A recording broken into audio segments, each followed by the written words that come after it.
Assalamualaikum warahmatullahi ta'ala wabarakatuh. Alhamdulillahi rabbil alamin. Wassalatu wassalamu ala ashrafil anbiya'i wal mursalin wa ala alihi wa sahbihi ajma'in. Qala rabbi shrah li sadri wa yassir li amri wahlul 'uqdatan min lisani yafqahu qawli. Rabbi zidna ilma warzuqna fahma waj'alna minar rasyidin. Allahumma alhimni rushdi wa a'idhni min syarri nafsi wa la hawla wa la quwwata illa billahil aliyyil azim wa la hawla wa la quwwata illa billahil aliyyil azim wa la hawla wa la quwwata illa billahil aliyyil azim. Amma ba'd. Alhamdulillah, yang saya muliakan pengurusi masjid, barisan jawatankuasa, para imam, para bilal, para syiah, para pimpinan masyarakat, para asatizah, tuan-tuan guru yang berada dalam majlis kita pada malam ini.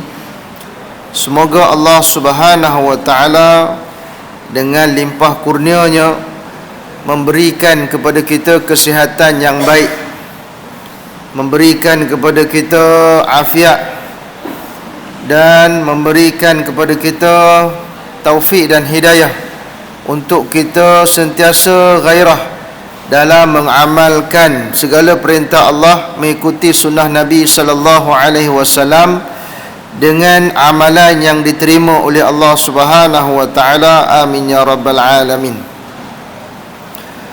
InsyaAllah pada malam ni kita akan meneruskan perbicaraan kita pada bab berkenaan dengan kenabian, iaitu pada muka surat yang ke-57. Muka surat ke-57, perkara yang mesti pada hak para rasul. Qala al-muallif rahimahullahu ta'ala wa nafa'ana bi'ulumi fid darain amin ya rabbal alamin. Perkara yang mesti pada hak para rasul, iaitu sifat yang wajib dan menjadi suatu kemestian bagi para rasul dan para nabi secara ringkasnya oleh tiap-tiap kesempurnaan nisbah manusia, dan secara terperincinya perkara yang berikut. Yang pertama, al-fatanah, iaitu cerdik, yang mempunyai kecerdikan menjadi satu kewajipan bagi tiap-tiap mukallaf bahawa dia mengiktikadkan, iaitu i'tiqad ni apa? Berkeyakinan dengan keyakinan yang teguh dengan kemestian segala sifat yang empat yang mesti pada hak para rasul dan para nabi, iaitu kecerdikan, kebenaran, menyampaikan, dan kepercayaan, iaitu sidik, amanah, tabligh, dan fatanah.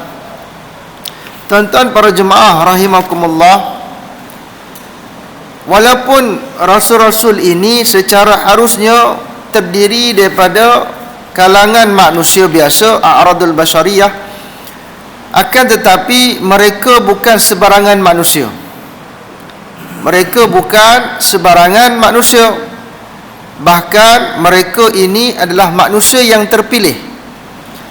Dalam kalangan manusia, Allah pilih mereka dengan yang mempunyai sifat-sifat yang istimewa dan terpuji, kerana mereka ini adalah pemimpin dan juga penunjuk kepada umat mereka.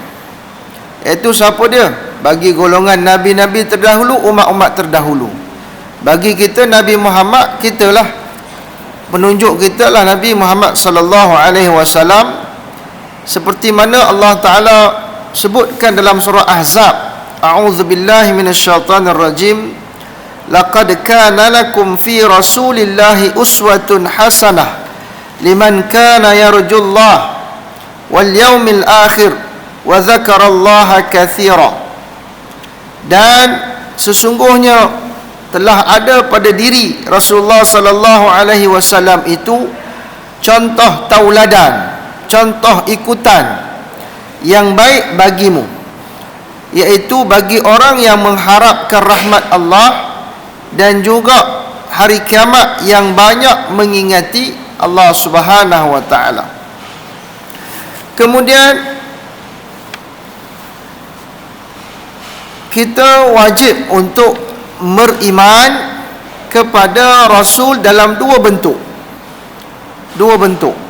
Yang pertama, kita wajib beriman dengan bentuk yang pertama, iaitu secara ijmali, umum, dan yang kedua secara tafsili, iaitu khusus.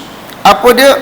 Secara ijmali, umum tadi, iaitu kita beriman bahawa para rasul ini dan para nabi mempunyai segala sifat yang sempurna, berakhlak mulia, pribadi yang tinggi dan sebagainya. Namun secara tafsilinya, sepakat para ulama mengatakan bahawa mereka ini terbahagi kepada tiga sifat, iaitu apa dia? Yang pertama wajib, yang kedua mustahil, dan yang ketiga harus. Yang kita nak bicara ni adalah perkara yang pertama, iaitu sifat wajib. Sifat wajib tersebut ada empat. Sifat wajib ada empat, iaitu al-fatanah, kemudian as-siddiq, kemudian at-tabligh dan amanah. Sementara mustahil adalah lawan bagi empat tersebut dan juga harus bagi para rasul. Tuan-tuan para jemaah rahimakumullah, as-siddiq itu apa ataupun al-fatanah itu apa dia? Al-fatanah dia ialah kecerdikan akal. Kecerdikan akal ataupun cerdik dan bijaksana. Cerdik akal dan bijaksana ini disertai dengan kefahaman yang mendalam bagi segala perkara. Bukan setakat cerdik, bijaksana, tetapi dia berkefahaman yang mendalam, faham dengan secara mendalam, dan kemampuannya untuk meyakinkan dan perbincangan dengan musuh Allah. Pembuktian berdasarkan Al-Quran, Allah Ta'ala berfirman dalam surah An-Nahl ayat 125, wajadilhum billati hiya ahsan inna rabbaka huwa a'lamu biman dhalla an sabilih wa huwa a'lamu bil muhtadin. Dan berbahaslah dengan mereka, kata Allah kepada Nabi, yang engkau serukan itu dengan cara yang lebih baik. Sesungguhnya Tuhanmu dialah jua yang lebih mengetahui akan orang yang sesat dari jalannya, dan dialah jua yang lebih mengetahui akan orang-orang yang mendapat hidayah petunjuk. Pembuktian berdasarkan akal fikiran, sesungguhnya segala utusan Allah itu mereka telah datang untuk menegakkan bukti-bukti, untuk menetapkan kehambaan bagi Allah Ta'ala dan membatalkan segala kekeliruan golongan-golongan yang menentang. Dan tidaklah terjadi segala perkara tersebut secara pasti, melainkan apabila bersifat orang yang mengajak kepada perkara tersebut dengan kecerdikan. Dan lawan bagi sifat cerdik itu adalah bodoh, dan ia merupakan satu perkara yang karut pada hak para nabi alaihimussalatu wassalam. Baik, itu dari sudut perkataan dalam kitab.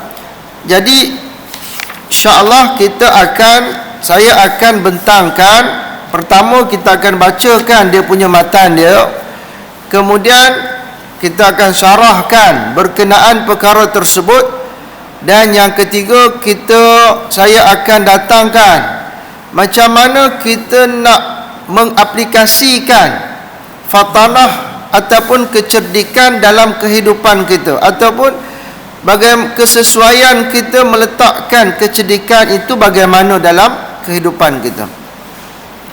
Tuan-tuan rahimakumullah, Nabi sallallahu alaihi wasallam sebagaimana contoh dia meletakkan sifat fatanah dia ketika mana sebelum jadi rasul. Kisah ini masyhur bagi kita, bagaimana diceritakan daripada Mughirah,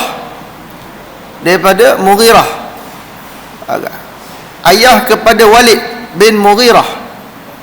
Mughirah ni dia ada anak dia salah seorang nama Walid. Dia adalah musuh Nabi sallallahu alaihi wasallam. Anak kepada Walid adalah Khalid bin Walid, satu orang pejuang agama Islam. Anak Mughirah ni tadi, dia ada satu orang yang bernama Abu Umayyah. Ketika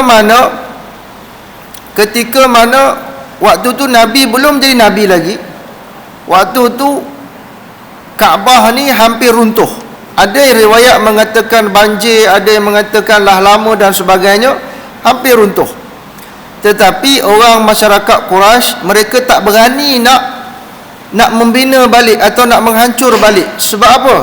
Pada anggapan mereka, Kaabah ni dibina oleh nenek moyang mereka, Nabi Ibrahim alaihissalam, dan dia ada penjaga dia, iaitu Allah Subhanahu wa taala. Kalau cuba runtuhkan, pasti akan datang satu bencana. Tambah pula di dekat runtuhan tersebut keluar ular, dia naik atas dinding. Tak siapa berani. Dia kata ular ni ada mukjizat lah dan sebagainya, ada karamat lah. Siapa-siapa yang cuba datang, dia akan patuk dan sebagainya. Dengan izin Allah, datang satu ekor burung, tangkap ular tu, bawa naik atas. Kemudian masyarakat Quraisy kata, Allah dah bantu kita. Jadi satu orang yang bernama Abdul Wahab, dia pun cuba untuk untuhkan. Kemudian dengan tak semena-mena dia loncat ke belakang balik. Dia kata apa? Aku takut kalau aku buat sekali lagi jadi benda-benda tak elok pada aku. Maka Walid bin Mughirah, dia pun pergi dan dia hancurkan dua rukun Yamani dengan sebelah dia, iaitu Hajarul Aswad bahagian. Semua orang tengok. Kemudian dia berkata, selepas Walid bin Mughirah tadi hancurkan, kata tunggu malam ni, kalau tak jadi apa-apa dengan Walid bin Mughirah ni, maka tak apalah, kita boleh teruskan. Malam tak ada apa pun tak jadi. Walid bin Mughirah ni, dia bukan sengaja hancur. Dia hancur tu dan dia nak belanjakan duit dia untuk bina balik dua bahagian tersebut. Dua bahagian tu dia sponsor. Bila dah siap Kaabah tersebut, nak bergaduh pula siapa nak letakkan Hajar Aswad. Hampir nak bergaduh, nak berperang. Kemudian siapa yang bagi cadangan? Abu Umayyah binti Mughirah, itu abang kepada Walid. Dia bagi cadangan, siapa-siapa yang masuk daripada pintu, tak silap saya, Babu Salam, dialah yang layak bagi untuk letakkan.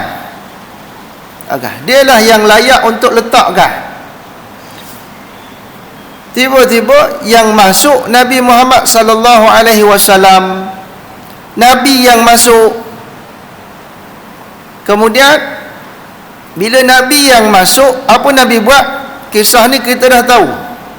Dengan fatanah dia, dengan kecerdikan Nabi SAW nak mengelakkan mereka semua ni bergaduh, ataupun dah memang mereka setuju Nabi yang letak, tapi Nabi nak mendamaikan mereka. Bagaimana? Nabi ambil kain, satu kain, Nabi yang dengan tangan mulia angkat Aswad dekat tengah kain tersebut. Kemudian Nabi perintahkan setiap suku, ketua suku-suku tadi untuk pegang hujung bucu-bucu kain tersebut. Kemudian kain tersebut diangkat sampai ke tempat Hajar Aswad. Nabi angkat batu tu masuk dalam balik.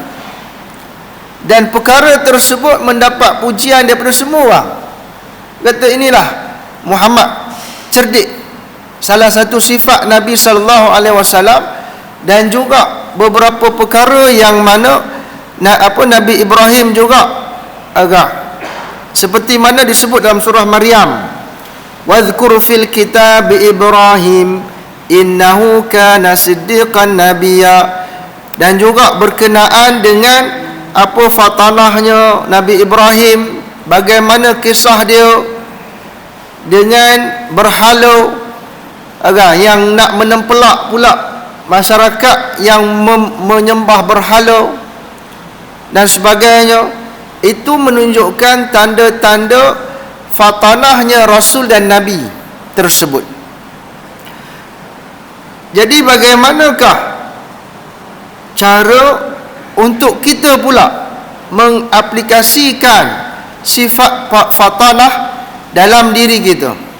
Tuan-tuan para jemaah rahimakumullah, dari sudut kecerdikan ataupun dari sudut fatanah yang diberi faham ini, kadang-kadang tuan-tuan para jemaah rahimakumullah, kita kadang-kadang daripada kecil lagi kita dihadapkan dengan pengkelasan. Kita dikelaskan, oh ini golongan cerdik, ini golongan tak cerdik, ini golongan tengah-tengah. Kalau dulu ada kelas, oh ni kelas ni, oh ni kelas cerdik ni, ini kelas kurang cerdik, ini kelas tak cerdik langsung. Sehingga orang yang tak cerdik menghormati, mengagumi orang yang cerdik tersebut. Dan orang yang cerdik itu seolah-olah dialah yang paling berjaya dekat muka bumi. Namun apa yang berlaku kadang-kadang, orang yang cerdik ni juga adalah ketika mana satu ketika kecerdikan dia menunjukkan kebodohan dia. Sebab apa? Salah satu dia cerdik yang fatanah, salah satu disebut di sini cerdik akal dan kefahaman dia. Kadang-kadang ada orang yang cerdik, dia terlampau cerdik, dia tak kena letakkan kecerdikan dia. Contoh saya bagi, contoh ini sekadar contoh. Kita dekat masjid, contohlah tak berlaku pun kita nak meraihkan masyarakat majmuk, nak meraihkan masyarakat majmuk. Dekat taman kita ni ada orang Islam, ada orang Kristian, ada orang dan sebagainya. Tiba-tiba kita buat apa dia? Dekat dalam kawasan masjid, perkarangan luar masjid, kita pergi cucuk pula pokok yang orang tak Christmas. Itu bukan cerdik namanya. Tak kena kecerdikan tersebut. Itu bukannya kita toleransi beragama. Tidak mengatakan begitu. Lainlah kalau di kedai-kedai yang orang kafir pun masuk kat kedai dia, orang Islam masuk kedai dia. Contoh, itu satu contoh. Jadi mengaplikasikan kecerdikan bagaimana? Yang pertama, kita mesti meletakkan kefahaman kita. Berapa ramai orang yang tak letak cerdik dia? Contoh, apabila azan dikumandangkan, kita tengah baca Quran, mana satu yang kita nak dahulukan? Sama ada kita tutup Al-Quran, kita dengar azan, ataupun kita terus baca Quran, kita buat tak tahu pada azan. Sebab apa? Sebab Al-Quran ni mulia, kalamullah. Azan tu pun mulia juga, tapi Al-Quran lebih mulia, kita kata. Jadi kefahaman tersebut. Begitu juga dengan para alim ulama.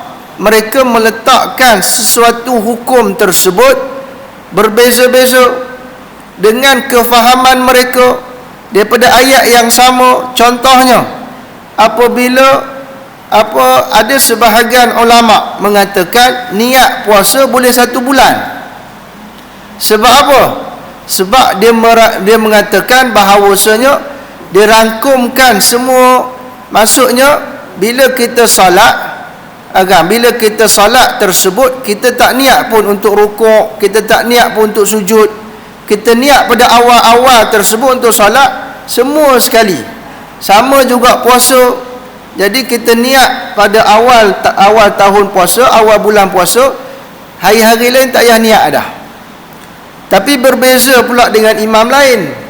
Dia kata bukan macam tu pemahaman dia. Sebenarnya solat subuh niat lain, solat zuhur niat lain, solat asar niat lain. Jadinya satu hari habislah niat, habislah. Hari lain niatlah lain.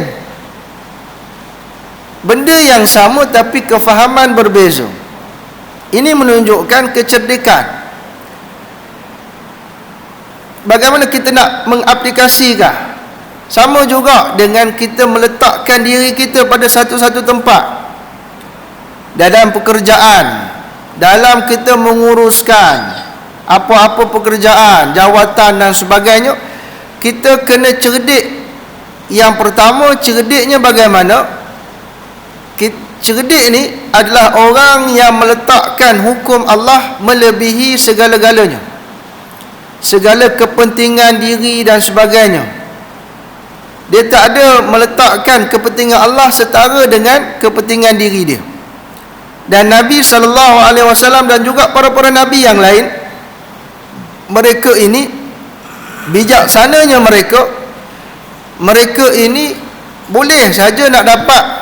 Contoh Nabi Nuh AS, 950 tahun dia buat dakwah, mengajak kaum dia. Berapa puluh orang je, dikatakan 67 orang saja yang mengikut. Bahkan Nabi Nuh AS, kalau dia nak buat ikut kepentingan diri dia, seperti mana kadang-kadang ada orang yang tak amanah pada ilmu dia, boleh je dia sembunyikan dia punya ilmu dia untuk follower dia. Takut-takut nanti pengikut-pengikut dia lari pada dia bila dia tak ikut kemahuan follower dia. Maka dia pun buatlah satu helah supaya follower dia suka, pengikut dia ramai sentiasa. Oh, ustaz ni senanglah, ustaz ni mudahlah, bukan macam ustaz sekian-sekian keras sangat dan sebagainya. Nabi Nuh boleh buat macam tu. Boleh lagi banyak, 900 tahun 67 orang saja pengikut. Itu menunjukkan apa dia? Bukan menunjukkan kegagalan, tetapi menunjukkan kebijaksanaan. Bahkan bagaimana Nabi Nuh AS, tuan-tuan para jemaah rahimakumullah, orang follower musuh-musuh dia mengatakan dia gila. Sebab apa? Hukum akal, orang buat kapal tepi laut. Orang buat kapal tepi laut senang, bila dah siap tarik ke dalam laut boleh berlayar. Nabi Nuh AS buat kapal atas bukit. Buat kapal atas bukit. Orang yang menentang kata Nuh dah gila, Nuh dah gila dan sebagainya. Tapi itu merupakan kecerdikan fatanah yang akibatnya memang berlaku banjir, yang seperti mana kita sedia maklum. Jadilah banjir dan memudahkan dia dan sebagainya.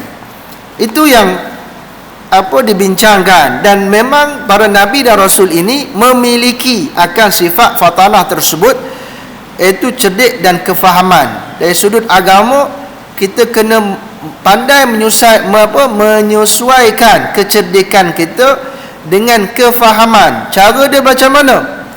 Untuk kita dapatkan kefahaman, kita kena belajar. Kita kena belajar. Cerdik ini dia akan datang bila kita belajar. Bila kita belajar, baru Allah akan datangkan kecerdikan untuk kita memahami akan ilmu tersebut dan kita mengaplikasikan dalam kehidupan kita. Tuan-tuan para jemaah rahimakumullah, kita datang dengar kuliah, Allah tengok niat kita. Sama ada kita datang untuk meluangkan masa di antara maghrib dan isyak, ataupun kita nak hilangkan lelah, ataupun kita sekadar nak dapat pahala itikaf dan sebagainya, ataupun kita nakkan ilmu kemudian kita nak aplikasi, maka dia akan ikut pada niat kita yang kita dapat. Kadang-kadang benda yang kita paling dapat, macam ustaz saya kata, apabila kita amal. Apabila kita amal. Sahabat-sahabat ridwanullah ajmain, mereka dapat satu ilmu dan mereka cuba amal. Maka bila mereka amal, Allah bagi kefahaman kepada mereka. Ilmu tak akan dapat sekadar kajian. Kita ambil kajian orang, kita masuk. Kita ambil kajian orang, kita masuk. Kita tak pernah amal. Kita kaji macam mana taring harimau, tajam dia bagaimana. Kita ambil kajian orang ni, kata tajam dia ni boleh bilah pisau, seperti bilah pisau dan sebagainya. Kita letakkan kita punya, orang punya kajian, letak dekat kita punya kajian, jadi satu buku yang hebat. Tapi orang tanya kita, pernah tak kamu rasa betul taring harimau? Tak pernah. Saya ambil copy paste daripada orang. Tak dapat. Kita kena amal. Kita kena amal. Itu dikatakan fatanah, kecerdikan dan kefahaman. Kecerdikan dan kefahaman. Iaitu contoh kita musafir. Bagaimanakah kita mengamalkan ilmu kita? Bukan ikut hawa nafsu kita. Nabi-nabi tak ikut hawa nafsu. Mereka ikut kefahaman dan kecerdikan yang Allah berikan kepada mereka. Yang kedua, sifat yang kedua yang wajib bagi para nabi dan rasul adalah as-siddiq. Ia bertepatan cerita dengan realiti yang berlaku. Pembuktian daripada Allah, daripada Al-Quran, Allah Ta'ala berfirman, wa sadaqallahu wa rasuluhu wa ma zadahum illa imanan wa taslima. Dan benarlah apa yang telah dijanjikan Allah dan Rasulnya, dan angkatan tentera musuh yang mereka lihat itu tidak memberi sebarang kesan kepada mereka selain daripada menambah iman dan menyerahkan diri mereka bulat-bulat kepada Allah. Surah Ahzab ayat 22.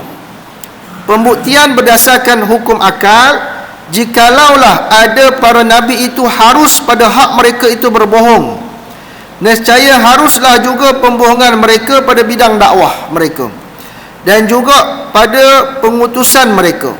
Maka jadi karutlah ke atas mereka berbohong, dan pembohong itu adalah tidak bertepatan perkataan dengan realiti. Maka sekalian para nabi Allah bersikap benar, sekalian mereka itu pada perkara yang mereka sampaikan daripada Tuhan yang Maha Mulia, dan tidak diterima akal bahawa bersifat para nabi dan rasul dengan lawannya lagi benar, iaitu berdusta. Maka tuan-tuan para jemaah rahimakumullah, para nabi alaihi wassalatu wassalam, mereka ini adalah golongan yang mana siddiq, benar-benar. Mereka tidak takut selain daripada Allah Subhanahu wa taala. Bagaimana Nabi sallallahu alaihi wasallam, kalau kita tengok dalam sirah dia, Nabi sallallahu alaihi wasallam sendiri, bagaimana penentangan dia seorang nak mengubah kaum dia yang mana berzaman dah berpuluh tahun dengan amalan khurafat, tiba-tiba nak mengubah kepada Tuhan yang 360 Tuhan di sekeliling Kaabah kepada satu Tuhan yang tak nampak. Bayangkan tuan-tuan, Nabi sallallahu alaihi wasallam melainkan dengan perkataan yang benar dan teguh. Bagaimana satu ketika orang Quraisy datang bagi tahu kepada Abu Talib, mengadu kepada Abu Talib. Dia kata apa? Wahai Abu Talib, kamu orang yang termulia di kalangan kami, kamu orang tua, tolong nasihat anak saudara kamu. Kami tak mau berlaku masalah antara kami dengan kamu. Dia kata, Allah. Abu Talib pun Dia kata, wahai Abu Talib, kalau kamu tak boleh selesaikan, kami akan selesaikan dengan anak saudara kamu atau dengan kamu sendiri. Sehingga keputusan dia sama ada kami tewas atau kamu tewas. Begitu adaan. Abu Talib masuk. Dia kata, wahai Muhammad, wahai anak saudaraku, dia kata, janganlah kamu, dia kata, meletakkan aku ni dalam urusan yang aku tak mampu nak. Maksudnya datangkan masalah kepada aku yang mana aku tak mampu nak selesaikan, nak bantu dan sebagainya. Dia kata, wahai Muhammad, berhentilah daripada buat dakwah ni. Apa Nabi SAW kata? Dengan tegas dan sedih Nabi SAW kata apa? Wahai ayah saudaraku yang tercinta, dia kata, kalau mereka minta bulan dan matahari sendiri jatuh tangan kanan, tangan kiri, takkan berhenti dakwah. Takkan berhenti dakwah dan sebagainya. Dengan tegas Nabi kata. Sampai Abu Talib kata, wahai Muhammad, kalau macam tu pergilah, apa yang aku nak cakaplah. Selagi aku hidup, aku takkan bagi siapa-siapa, aku takkan lepaskan kamu pada siapa-siapa pun. Nabi SAW. Begitu juga kita baca surah Qul ya ayyuhal kafirun. Bagaimana Allah Ta'ala beritahu dan Nabi SAW bacakan kepada orang Quraisy ketika mana penawaran kami boleh masuk Islam, kami boleh masuk agama kamu, tapi hari ini kami ikut agama kamu, esok kamu ikut pula agama kami. Jadi kita ramai, kami ni ada pengikut, kamu kurang. Apa kita buat macam ni? Kita buat hari ni kami masuk, semua kami masuk agama kamu, esok golongan kamu pula masuk agama kami, kata. Apa ayat Quran balah? Lakum dinukum waliyadin. Bagi kamu agama kamu, bagi aku agama aku. Berbeza. Kalau kamu nak, kamu ikut. Begitu. Dan Nabi SAW baca ayat tersebut tegas. Tak boleh. Kalau masuk sekali. Masuk semua terus. Tak boleh, kami tak boleh kompromi. Kami tak boleh nak menjaga perasaan. Nak menjaga perasaan dengan niat begini dan begitu dan sebagainya. Bagi Nabi tegas. Dia sedih apa yang Allah Ta'ala turunkan kepada dia, pahit ke tak pahit ke, jalan. Sebab tu kalau betul dia kata kat sini, kalaulah ada Nabi yang mana dalam harus bagi mereka berbohong dalam situasi-situasi tertentu, seperti mana kadang-kadang kita orang agama, kita nak jaga perasaan satu-satu orang, kita kata tak apalah, ni ada khilaf, kita katakan, dalam bab tu dia ada khilaf, ada setengah ulama kata boleh, macam tu. Nak jaga perasaan, tambah-tambah orang yang ada kedudukan dan sebagainya. Kalau kata Nabi boleh buat macam tu, maka Nabi laksanakan. Tapi Nabi tak buat. Itu menunjukkan bahawa Nabi dan para Rasul, mereka ini mengamalkan siddiq dalam kehidupan mereka, iaitu kebenaran. Tidak ada melencong sikit, konar sikit-sikit, tak ada. Straight terus, straight to the point. Untuk agama ni tak ada dah kita nak menjaga hati perasaan non-Muslim ke dan sebagainya ke. Ada perkara yang kita boleh dan ada perkara yang kita tak boleh berkompromi. Contoh, ramai yang isu berkenaan dengan ucapan-ucapan yang mengandung unsur-unsur keagamaan, yang berlaku lama dah, tapi sekarang muncul balik, tulis dekat kek yang ada logo JAKIM, Merry Christmas dan sebagainya. Kalau di Indonesia ada setengah kumpulan yang kata, apa salahnya kita ucap, apa salahnya, contohkah, untuk kita menunjukkan agama Islam ni agama yang pendamai dan sebagainya. Tapi ada sebahagian yang kata tak boleh. Sebab apa?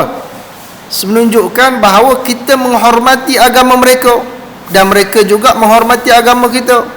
Bila kita ucap tu menunjukkan agama mereka kita jaga. Itu berkaitan agama. Kita menghormati agama dengan kita tak ucap. Begitu. Contoh, Itu menunjukkan satu ketegasan. Kalau tak, agama ni boleh dibuat hanyut, bawa ke tepi, bawa ke tengah, ikut kesesuaian kehendak hawa nafsu setengah-setengah pihak. Sedangkan agama ni dia dah sempurna. Al-yawma akmaltu lakum dinakum wa atmamtu alaikum ni'mati wa raditu lakumul Islam madina. Sempurna dah agama ni. Tak perlu kita nak olah, nak upgrade dan sebagainya. Ini ada pula kata agama Islam ni kita kena upgrade sikit, seolah agama ni tak sempurna. Sempurna maksud dia apa? Sempurna maksud dia sesuai dengan semua keadaan, dulu, kini dan selamanya. Dan tak ada kata agama ni kolot dan sebagainya. Tak. Orang sakit boleh amal agama, orang sihat boleh amal agama. Dalam keadaan mana-mana kita boleh amal agama. Orang yang tertipulah yang cuba untuk merosakkan agama disebabkan kepentingan peribadi. Kepentingan peribadi, dan orang itulah orang yang kazib, orang yang menipu untuk kepentingan dunia, dan tidak pada para nabi dan rasul. Yang ketiga, sifat wajib yang ketiga bagi para rasul iaitu menyampaikan. At-tabligh ialah yang menyampaikan perkara yang disuruh sekalian mereka itu dengan menyampainya kepada sekalian makhluk. Allah Ta'ala berfirman, ya ayyuhar rasulu balligh ma unzila ilaika min rabbik wa illam taf'al fama ballaghta risalatah wallahu ya'simuka minan nas innallaha la yahdil qaumal kafirin. Yang bermaksud, wahai Rasul Allah, sampaikanlah apa yang telah diturunkan kepadamu dari Tuhanmu, dan jika engkau tidak melakukannya, itu tidak menyampaikan semuanya, maka bermakna tiadalah engkau menyampaikan perutusannya, dan Allah jualah yang akan memeliharamu dari kejahatan manusia. Sesungguhnya Allah tidak memberi hidayah petunjuk kepada kaum yang kafir. Surah Maidah ayat 67. Pembuktian berdasarkan akal fikiran, sekiranya harus menyembunyikan apa yang disuruh akan para nabi menyampaikannya adalah perbuatan menyembunyikan perkara yang disuruh. Menyampaikan itu merupakan satu pengkhianatan, pengabaian bagi amanah kepercayaan, dan khianat itu, pengabaian kepada kepercayaan itu merupakan satu bentuk kekurangan yang disifatkan bagi manusia. Dan jadi karutlah bahawa para rasul bersifat dengannya, dan lawan bagi sifat menyampaikan adalah menyembunyikan, kitman atau berkhianat. Itulah perkara yang karut bagi para rasul. Tuan-tuan para jemaah rahimakumullah, Nabi SAW, dia dan juga para nabi yang lain, mereka ini adalah orang yang menyampaikan semua sekali yang Allah Ta'ala turunkan kepada mereka. Tidak ada yang lain melainkan apa yang disampaikan Allah. Bahkan hatta ketika mana ilham dan juga mimpi juga yang kita sebut sebagai hadis kudusi, juga Nabi SAW sampaikan. Berbeza dengan Al-Quran. Al-Quran diturunkan kemudian melalui wahyu, hadis kursi melalui ilham, dan juga mimpi Nabi SAW. Adapun hadis Nabi SAW juga merupakan satu perkara yang Allah gerakkan kepada Nabi dari sudut ucapan, dari sudut perbuatan, dari sudut diam. Nabi SAW juga merupakan sunnah yang kita boleh ikut, akan mendapat kejayaan. Tuan-tuan para jemaah rahimakumullah, dalam surah An-Nisa yang surah Maidah yang kita sebut tadi, wallahu ya'simuka minan nas. Kita ni para jemaah rahimakumullah, saya sendiri berpesan pada diri saya, kita jangan takut apabila kita nak buat sesuatu perkara yang baik, atau kita nak sampaikan satu perkara yang baik. Kita jangan takut. Sebab apa? Wallahu ya'simuka minan nas. Apabila kita sampaikan, maka Allah kata apa? Allah jualah yang memelihara kamu daripada kejahatan manusia. Hari ni kita takutlah. Kita takut dengan pandangan orang terhadap kita. Kalau saya berubah, apa kata kawan-kawan saya? Kalau saya nak buat baik lain pada kawan-kawan saya, apa kata orang ni? Apa kata orang tu? Kita takut kata orang pada kita. Kita takut pandangan orang pada kita. Kita takut bila kita sampaikan perkara tersebut, apa tanggapan dia. Kita nak tegur kawan baik kita, kita nak tegur isteri kita, isteri nak tegur suami, kita nak tegur anak. Kita takut nanti anak lari, nanti anak tak kawan kita dan sebagainya. Biarlah, sian dia, sian dia dan sebagainya. Tapi kita nak tegur dia, dia tak semayang. Dia dah baru balik daripada, contoh baru balik daripada Sungai Buloh, musafir datang sampai pukul 3 pagi. Sampai rumah kita pukul 3 pagi tidur, pukul 6 dah masuk subuh. Tak payahlah kejut bang, siang kat dia. Sampai pukul 3 pagi tadi tak kejut, sampai pukul apa? Pukul 8 tak kejut, sebut lubuk apa? Lebur subuh. Sebab apa? Kesian. Sedangkan kita sendiri yang menyalakan api kepada dia, membinasakan dia. Tabligh kita tak sampaikan, padahal kita tahu. Kita tahu sebab apa? Takut pandangan dia terhadap kita. Sedangkan para nabi dan rasul, mereka ni apa yang Allah Ta'ala perintahkan untuk kita sampaikan, ketepikan pandangan manusia. Wallahu ya'simuka minan nas. Allah yang akan tolong kita, Allah yang akan pelihara kita daripada kejahatan manusia. Kadang-kadang bila kita buat tak ada apa pun, kita je prasangka lebih. Bila kita sampaikan, tegur dan sebagainya, tak ada apa pun berlaku. Kalau ada berlaku pun sekejap je. Kalau berlaku lama pun, kita minta bantuan pada Allah, Allah akan bantu. Tapi sebab kita takut, begitulah pandangan orang ni, pandangan orang tu. Kita bermain dengan akal kita. Kita main dengan nusratullah. In tansurullah yansurukum wa yuthabbit aqdamakum. Kalau kamu bantu agama Allah, Allah akan bantu kamu. Ni kita duk akal fikiran kita, bagaimana kita nak bantu agama Allah? Kita nak sampaikan kebenaran tu tak sampai. Kita duk bermain dengan minda kita, main dengan akal kita.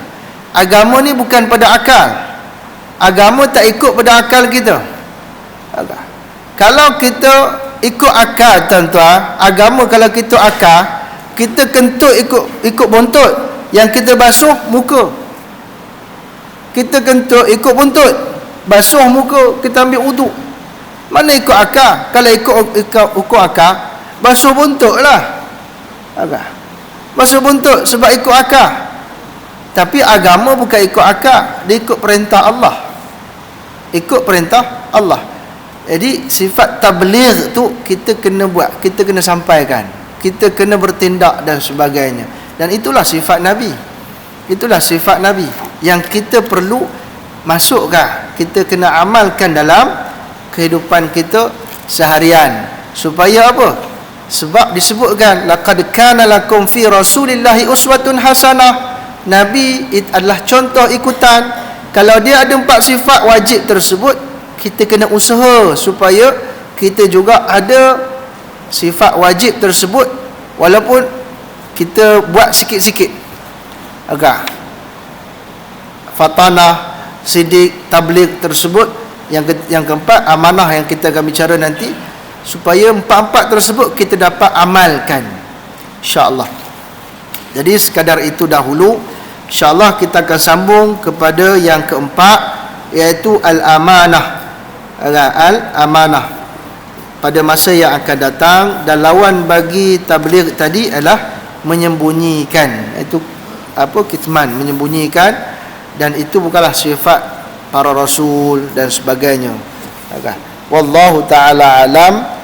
Terima kasih atas perhatian. Mohon maaf sekiranya ada kekurangan dan kesilapan. Tutup majlis kita dengan tasbih kafarah, suratul as dan doa. Subhanakallahumma wa bihamdika أشهد أن لا إله إلا أنت أستغفرك وأتوب إليك سبحان ربك رب العزة عما يصفون والسلام على المرسلين والحمد لله رب العالمين بسم الله الرحمن الرحيم والعصر إن الإنسان لفي خسر إلا الذين آمنوا وعملوا الصالحات وتواصوا بالحق وتواصوا بالصبر أعوذ بالله من الشيطان الرجيم بسم الله الرحمن الرحيم الحمد لله رب العالمين والصلاة والسلام على أشرف الأنبياء والمرسلين وعلى آله وصحبه أجمعين اللهم اجعل جمعنا جمعا مرحوما وتفرقنا من بعده تفرقا معصوما وصلى الله على سيدنا محمد وعلى آله وصحبه وبارك وسلم